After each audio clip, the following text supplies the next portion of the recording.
Hey guys, Miss Katie here, and I'm here to bring you a yummy lunch that you can pack on your picnic.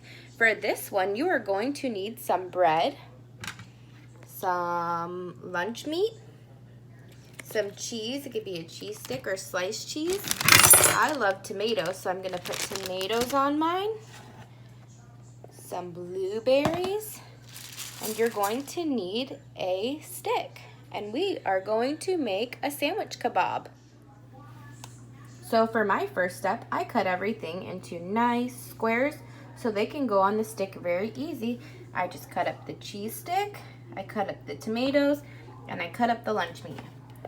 The blueberries will be easy to poke through, keeping them whole. You will need an adult to help you cut up your food.